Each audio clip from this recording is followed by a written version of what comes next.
Selamat malam semuanya. Untuk Malam. malam hari ini Malam. kita akan bahas materi yang tentu saja berkaitan dengan akuntansi biaya. Judulnya di sini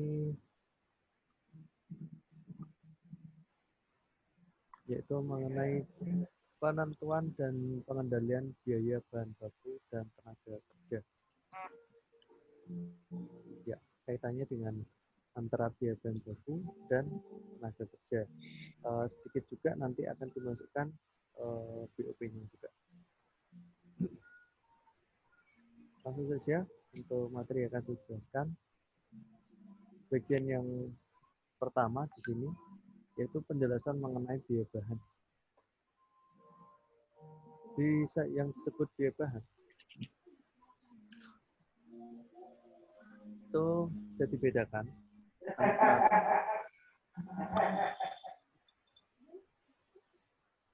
antara bahan penolong, biaya bahan baku dan biaya bahan penolong. Gimana ciri-cirinya? Untuk biaya bahan baku, satu, bentuknya itu dapat dilacak pada produk jadi. Misalkan kalau tepung dimasak, itu bentuknya kan seperti roti,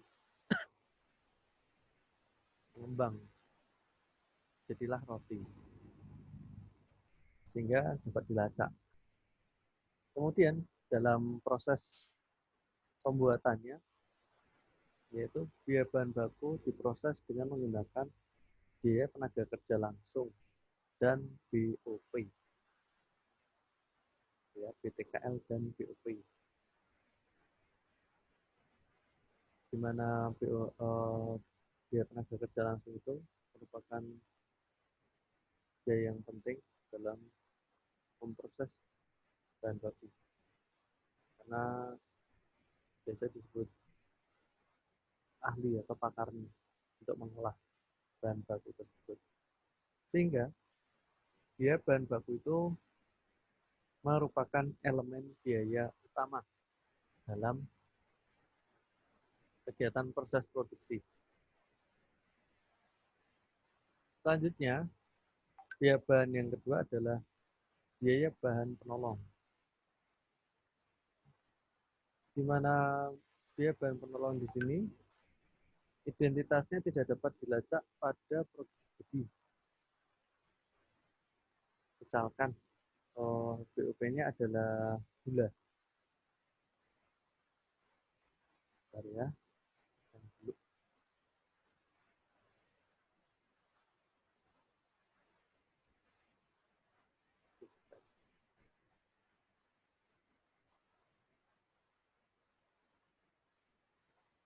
Oke, saya lanjutkan lagi. Contohnya seperti gula. Gula kalau misalkan sebelum diolah, ya kan bentuknya ya seperti itu ya. Itu juga tahu. Tapi ketika diolah ke dalam produksi, dicampur dengan bahan baku, menciptakan rasa manis. Tapi bentuk dari gulanya itu hilang. Sehingga identitas dari bahan penolong itu tidak dapat dilacak pada produk jadi. Sehingga untuk nilai relatif itu bersifat imaterial. Ya, hanya dibutuhkan saat memang butuh saja. Kalau nggak butuh ya nggak akan dibutuhkan. Dan ini merupakan elemen dari biaya overhead pabrik atau disebut dengan BOP.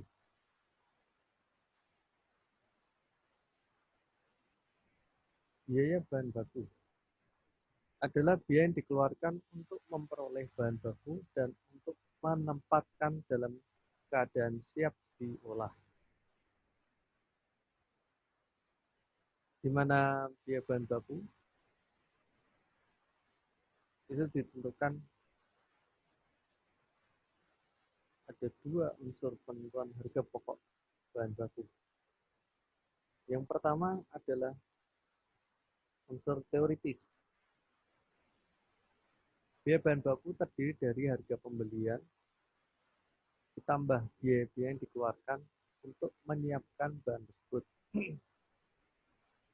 Semua proses pembelian sampai proses pengiriman, pesanan, biaya penyimpanan, pembongkaran, dan lain-lain, itu semuanya masuk dalam unsur penentuan harga pokok bahan baku. Ini secara teoritis. Kalau secara praktis, unsur penentuan harga pokok bahan baku yaitu sebesar harga beli menurut faktur pemasok. Ya, kalau yang praktis ini disesuaikan dengan harga barangnya yang dijual dari pemasok. Untuk biaya lain-lain seperti biaya angkut, pesanan, penyimpanan, bongkar, itu dimasukkan dalam biaya-biaya tersendiri. Nah, untuk menghitung atau untuk memperoleh penentuan harga pokok bahan baku, yang sering digunakan adalah menggunakan unsur teoritis, yaitu dengan menambahkan semua biaya-biaya yang diperlukan untuk memperoleh bahan baku tersebut yang sering digunakan. Selanjutnya, biaya angkut dalam penentuan harga pokok bahan baku. Untuk biaya angkut sebagai tambahan harga pokok bahan baku, alasannya berdasarkan kuantitas atau jumlah tiap jenis bahan baku yang dibeli. Kuantitas suatu bahan mempengaruhi biaya angkut pembelian. Ya, kan pembeliannya satu produk, tetapi produk tersebut itu ukurannya sangat besar, sehingga memerlukan yang namanya biaya angkut. Misalkan membeli almari, pasti sangat berpengaruh terhadap biaya angkut pembelian. Berbeda dengan pembelian baju, tidak harus menggunakan yang namanya biaya. Yang kedua, perbandingan harga tiap jenis bahan baku yang dibeli. Harga bahan baku mempengaruhi biaya angkut pembelian. Membandingkan harga tiap jenis bahan baku. Kalau tadi berdasarkan ukuran, kemudian di sini perbandingan berdasarkan jenisnya. Jadi berdasarkan harga tiap jenis bahan baku. Kalau misalkan harganya mahal, pastinya berbeda dengan harganya murah. Dan itu mempengaruhi biaya angkut pembeliannya. Kemudian yang ketiga, biaya angkut dibebankan pada bahan baku yang dibeli dengan tarif ditentukan di muka. Poin yang ketiga di sini bahwa biaya angkut itu tidak dipengaruhi oleh jumlah ataupun harga. Jadi mau beli banyak, biaya angkutnya totalnya sekian, mau beli sedikit juga tarifnya juga ditentukan sekian. Seperti itu. Memang ada Pak seperti itu? Ya ada. Jadi mau banyak atau sedikit, biaya angkutnya itu tarifnya sesuai dengan yang ditentukan.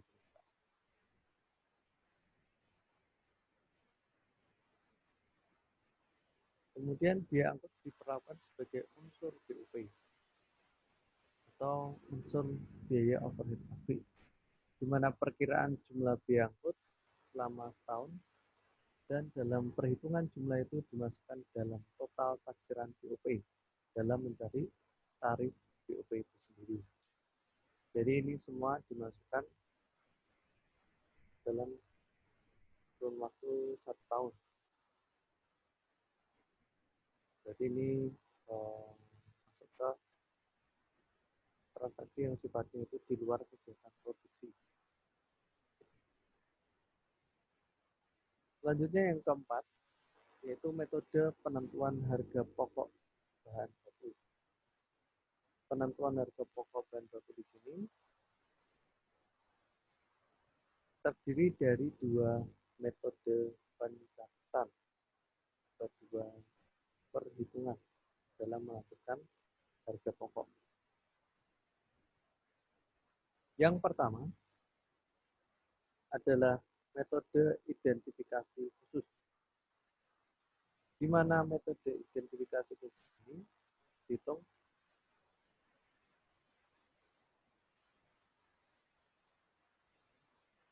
bahwa setiap jenis bahan yang ada di gudang itu diberi tanda khusus berapa bahan baku tersebut dibeli, sehingga dapat diketahui jumlah bahan baku yang dipakai dengan melihat tanda khusus tersebut, memberikan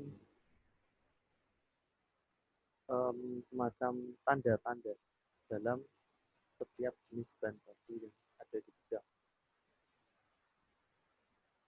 Sehingga dengan adanya tanda-tanda khusus tersebut bisa diketahui jumlah bahan baku yang dipakai. Yang kedua yaitu dengan harga pokok metode FIFO, di mana harga pokok metode first in first out di sini harga persatuan itu dihitung berdasarkan yang pertama masuk dalam gudang. Itu yang dipakai untuk menentukan harga bahan baku yang pertama kali dipakai. Jadi hitungnya berdasarkan harga yang pertama kali masuk dalam gudang. Itu menentukan harga pokok menggunakan metode FIFO.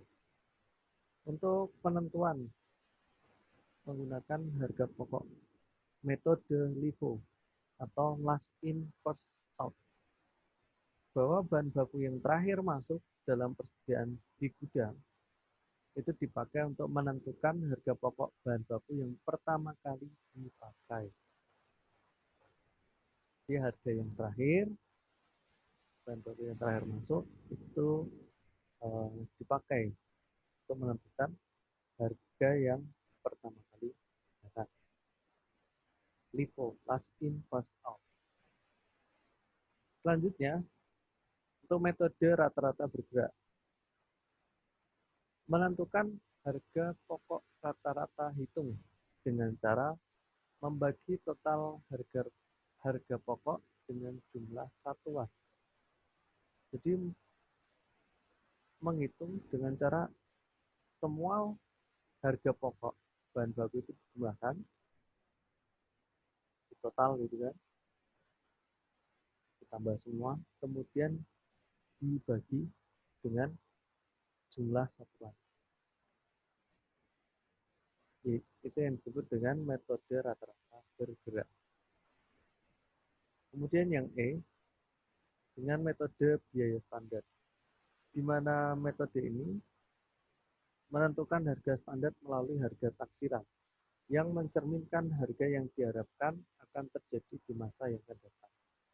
Untuk bagian ini menggunakan sebuah metode perkiraan atau peramalan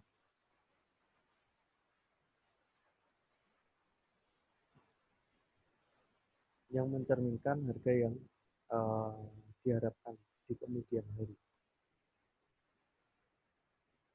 Ya, itu merupakan penentuan harga pokok bahan baku dengan ada 5 metode.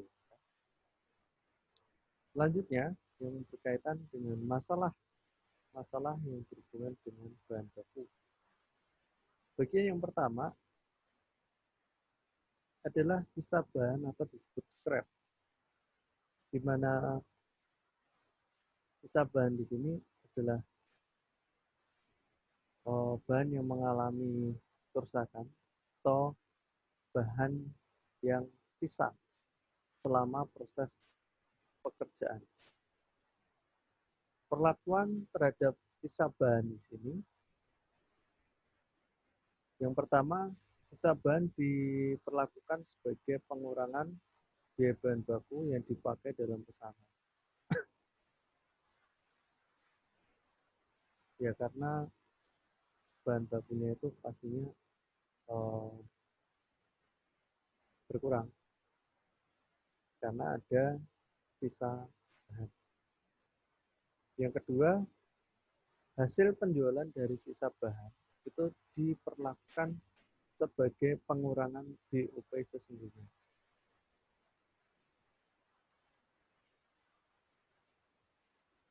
Jadi scrap-nya ini dijual. Tujuannya untuk mengurangi dari BOP sesungguhnya atau biaya yang dikeluarkan. Kemudian yang ketiga, hasil penjualan dari sisa bahan diperlakukan sebagai pendapatan di luar usaha. Ya, sebagai bentuk pendapatan lain-lain atau pendapatan di luar usaha. Jadi yang namanya sisa bahan itu jangan langsung dibuang, tetapi bisa digunakan kembali untuk dijual sehingga bisa memperoleh pendapatan di luar usaha pokok. Yang kedua, yaitu spoil good atau produk rusak. Untuk produk rusak di sini adalah produk yang tidak memenuhi standar mutu yang ditetapkan. Nah, biasanya produk-produk rusak ini terjadi karena kesalahan dalam mengerjakan pekerjaan. Yang kedua, terjadi karena kesalahan pada proses produksi.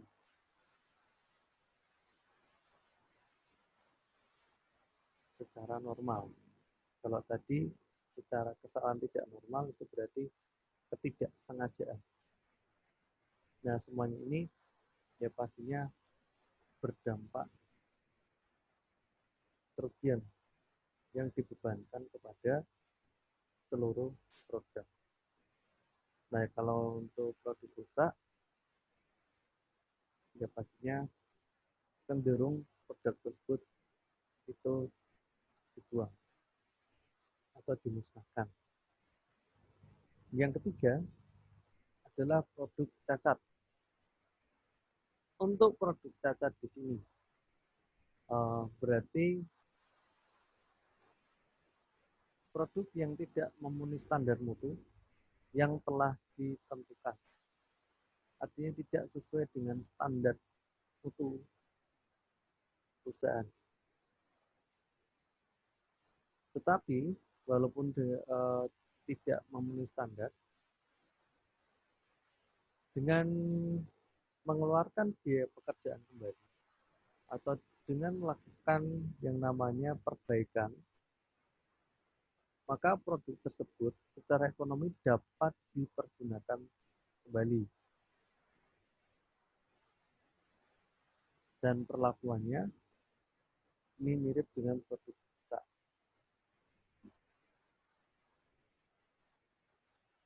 Dan pastinya untuk produk cacat ini supaya bisa normal membutuhkan biaya kembali. Ya, untuk produk cacat. Akuntansi bahan baku selanjutnya dibedakan menjadi akuntansi pembelian bahan baku dan akuntansi pemakaian bahan baku.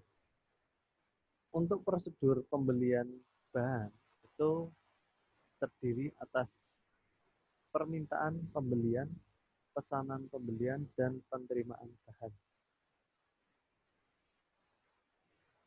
Anda masih ingatkah materi yaitu mencatat transaksi pembelian pada accurate? Masih ingatkah?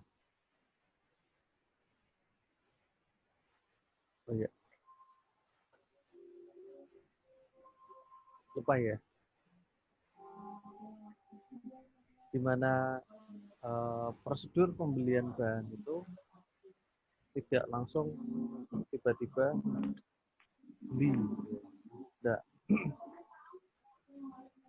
tidak langsung tiba-tiba menerima bahan, tapi di sini harus melakukan yang namanya proses permintaan terlebih dahulu sampai akhirnya menerima bahan tersebut. Nah, di sini proses tersebut itu terdapat 3 dokumen pembelian. Yang pertama, surat permintaan pembelian, yang kedua surat pesanan, dan yang ketiga laporan penerimaan barang. Kalau barang itu sudah diterima. Dan untuk pencatatan persediaan itu bisa menggunakan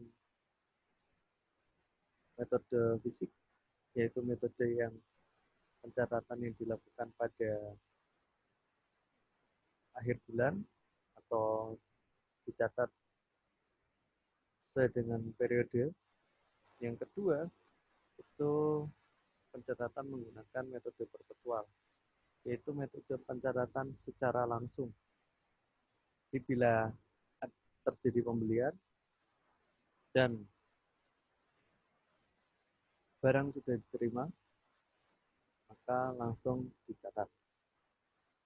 Itu metode perpetual atau metode langsung. Untuk jurnal pencatatan bahan baku, antara lain ada jurnal pembelian bahan baku, ya sudah bisa kalau untuk jurnal pembelian bahan baku di sini ya, sudah terbiasa. Yang kedua, jurnal pencatatan jika bahan baku itu masuk dalam proses, maka persediaan bahan bakunya itu kredit. Jika bahan baku selesai diproses, maka menghasilkan yang namanya persediaan barang jadi. Yang keempat, penjualan barang jadi yang akan memunculkan namanya harga pokok penjualan dan menerima yang namanya kas. Ini pencatatan jurnal bahan baku. Oke. Selanjutnya mengenai prosedur pengambilan bahan baku. Tujuan dari adanya pengendalian di sini adalah untuk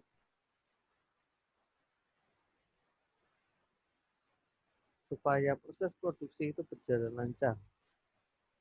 Bahan baku ada saat dibutuhkan dan pengadaan bahan dilakukan secara efisien. Artinya seperti ini, bahwa ketika proses produksi akan dijalankan, maka jumlah bahan baku yang dibutuhkan itu selalu ada, yang pertama.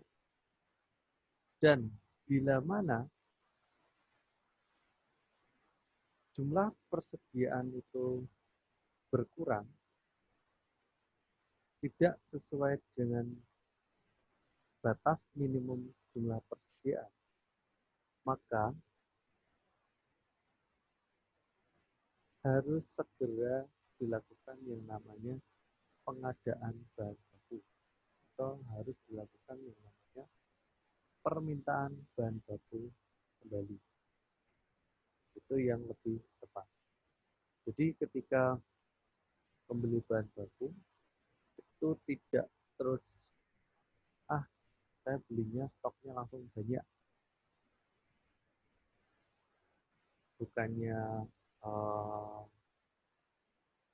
tidak boleh ya, tetapi ketika membeli bahan baku yang jumlahnya itu terlalu besar, itu juga akan membutuhkan namanya biaya penyimpanan, padahal pemakaiannya itu masih lama. Yang pertama itu mengeluarkan biaya penyimpanan, yang kedua bisa jadi bahan-bahan yang nantinya akan digunakan itu busuk karena sudah kadaluarsa istilahnya. Kemudian yang berkaitan dengan yang namanya bahan baku itu adalah kualitas. Nah, di sini persediaan bahan baku digolongkan menjadi 3 kelompok atas dasar nilainya atau berdasarkan kualitas-kualitasnya. Biasanya kelompok A itu nilainya tinggi, kelompok B nilainya sedang, dan kelompok C nilainya rendah. Ya, kalau saya sebut yang namanya kualitas, pastinya kalian sudah paham. Ya, kualitas A, B, ataupun C. Di mana karakteristik dari tiap-tiap kelompok ini pastinya berbeda. Mulai yang kelompok A, untuk kelompok A biasanya jumlah persediaan itu biasanya kecil atau sedikit, atau kalau bahasa lainnya itu adalah uh, limited edition. Tuh. Kemudian tingkat reviewnya tinggi dan tingkat pemesanan tinggi, relatif tinggi, ya. Sehingga perlu pencatatan rinci. Pencatatan rinci ini ya berarti menciptakan apa kelebihan dari karakteristik kelompok A. Selanjutnya tingkat pengawasan tinggi dengan produk-produk kelompok A itu. Yang kedua adalah kelompok B. Jumlah persediaan sedang, tingkat reviewnya sedang, tingkat pemesanan sedang, perlu pencatatan tidak rinci, dan tingkat pengawasan sedang. Kalau yang B di sini biasanya rata-rata, menengah. Kemudian yang kelompok C, jumlah persediaan minimal besar, biasanya dibutuhkan banyak orang, jumlah produknya itu diproduksi secara massal. Gitu, ya. Tingkat review rendah, tingkat pemesanan rendah, tidak perlu pencatatan virtual, dan tingkat pengawasan rendah. Ya, itu untuk kelompok C. Kemudian yang terakhir, yang berkaitan dengan biaya tenaga kerja. Untuk biaya tenaga kerja di sini merupakan biaya yang digunakan untuk memproses bahan baku menjadi barang jadi atau siap untuk digunakan. BTKL, biaya tenaga kerja langsung, untuk tenaga kerja yang langsung berhubungan dengan proses produksi.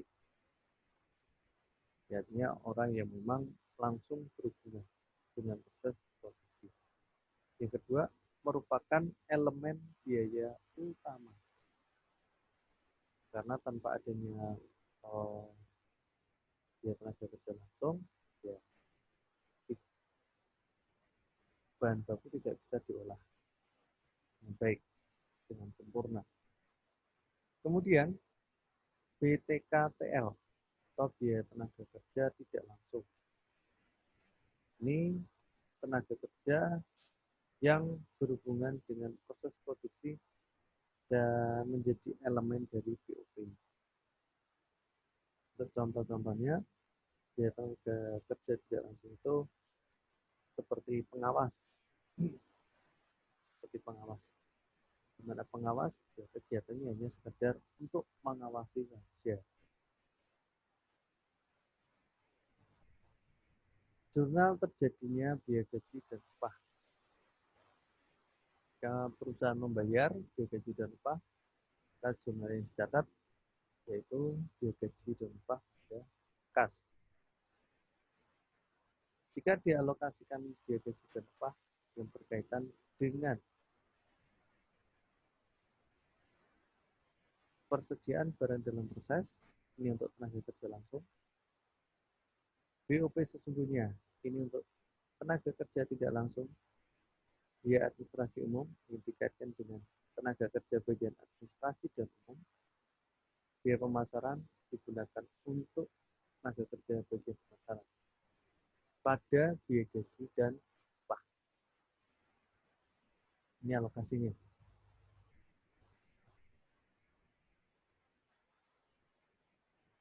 Dan perlakuan akuntansi terhadap overtime. Yang namanya overtime itu berarti lembur. Ya. Terkadang tenaga kerja itu bekerja secara lembur. Diakui sebagai biaya overhead pabrik jika lembur itu sudah direncanakan sebelumnya. Jadi di sini memang sudah ada tahap perencanaan. Sehingga pencatatannya yaitu BOP sesungguhnya pada kas atau utang gaji dan upah. Kenapa ini juga tercatat sebagai utang? Ya, bila mana belum terbayarkan, maka masuk ke dalam konteks hutang. Yang kedua, jika diakui sebagai persediaan barang dalam proses. Jika lembur karena kebutuhan tambahan produk tertentu ke pesanan. Nah, ini lembur karena memang ada pesanan tambahan. Nah, maka jurnal yang dicatat itu persediaan barang dalam proses pada kas atau utang gaji dan upah. Ya terkadang kalau misalkan ada pesanan dadaan, kita mau nggak mau harus lembur atau overtime. Dan yang ketiga, diakui sebagai kerugian jam kerja jika jam lembur karena kesalahan karyawan. Pernah terjadi tiba-tiba mesin rusak, ya otomatis produksi berhenti, tetapi karyawan menunggu, atau karena memang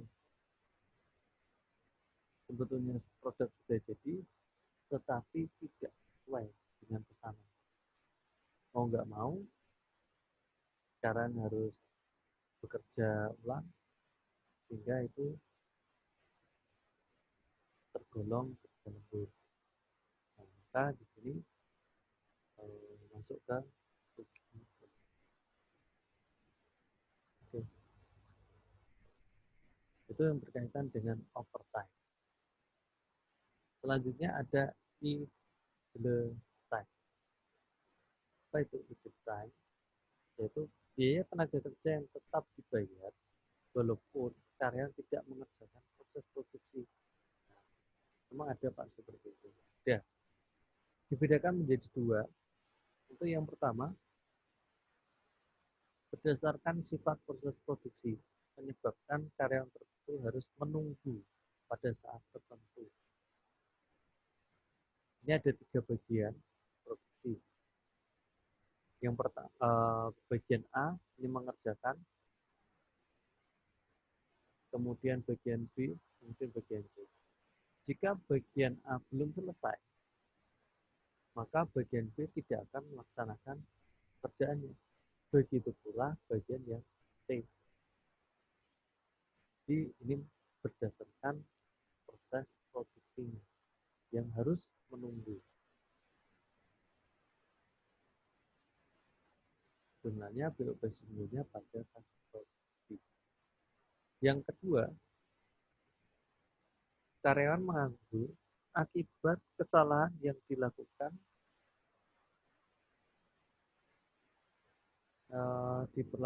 diperlakukan sebagai rugi idle time. Menganggur karena kesalahan. Ya, tadi di bagian sebelumnya saya menjelaskan misalkan mesinnya rusak karena ketika cara yang menggunakan itu salah, eh, salah setting dan lain sebagainya. Nah, karena mesin rusak, otomatis karya tidak bisa bekerja. Nah, kalau nggak bisa bekerja, ya otomatis menganggur. Padahal itu posisinya sudah di perusahaan dan sudah posisinya sudah di gitu. Ya, ini merupakan bagian-bagian yang berkaitan dengan biaya. Oke, cukup untuk penjelasan saya. Mungkin silakan bila ada yang mau ditanyakan, monggo. Ada yang tidak mau bertanya? Sebentar lagi di sini kurang dari 1 menit kita selesai. Jangan lupa buka syakat untuk mengetikkan pada kolom komentar ya supaya masuk dalam persepsi. Gitu. Ada yang mau ditanyakan lebih dahulu? Nanti kalau belum ada pertanyaan, ya saya akhiri.